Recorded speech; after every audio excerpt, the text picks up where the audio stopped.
المنتخب على اعصابها، اللي هو العيال واقفه على الخط، اللي هو ايه، مشدودين وبتاع، موضوع كبير. المركز الثالث في يا ولد يا محمد يا حمدي، يا ولد يا ولد يا محمد يا حمدي، يا ولد حط الحارس في زاويه والكره في زاويه. والله العيال مشدوده، يعني عارف المركز الثالث في بطوله العين الوديه برضه ليه وزنه.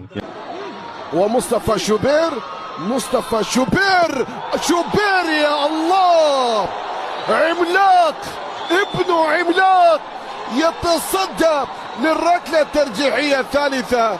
ممنوع. انت مش داخل تشوط ضربه جزاء في نهائي كاس العالم، مخلص.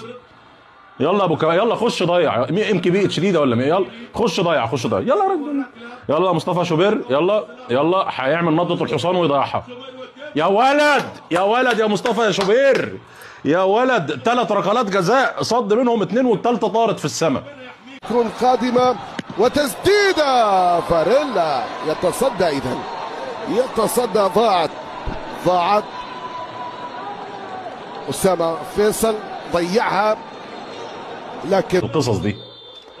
يلا يا أسامة يا فيصل، يلا يا أسامة يا فيصل، يلا يا أسامة. ضاعت. ما العيال مش قد التنشن يا جماعة. كمية التوتر والشحن العصبي اللي موجودة، مباراة تحديد الثالث والرابع في دورة العين الودية يا جماعة، موضوع قاسي جدا على النفسية بتاعت اللعيبة. يعني انتوا عارفين الحاجات دي، يعني بتفرق لعيب من زي ما باجيو مات واقفا، أسامة فيصل دلوقتي هيروح يقعد على قهوة عادي، مش هيموت واقفا ولا حاجة، الله يحفظه ويحميه. يعني ويلا يا مصطفى شوبير صدها، خلينا نروح. يلا على التنفيذ، ومصطفى شوبير، وضاعت ضاعت لتنتهي بدون أن يصاب مرمى منتخب مصر بأي ركلة، وبالتالي المنتخب المصري صاحب المركز الثالث في هذه المباراة، صاحب بره. يلا يا شوبير، يلا يا شوبير، يلا يا شوبير. ضاعت خرجت بره، خرجت بقى، خلاص بقى، خلاص. التاريخ، الكرة المصرية تصنع التاريخ بعد لقاء ماراثوني وقطع أنفاس.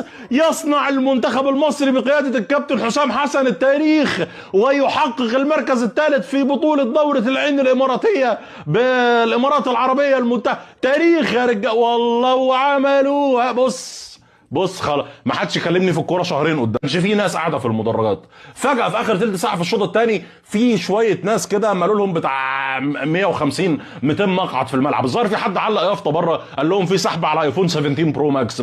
ما فيش اي مبرر تاني ان الناس دي جت. يعني ما اظنش ان في حد في حياته عنده وقت فاضي ممكن يقضيه في مباراه تحديد المركز الثالث والرابع في بطوله العين الوديه. بس انا عندي سؤال.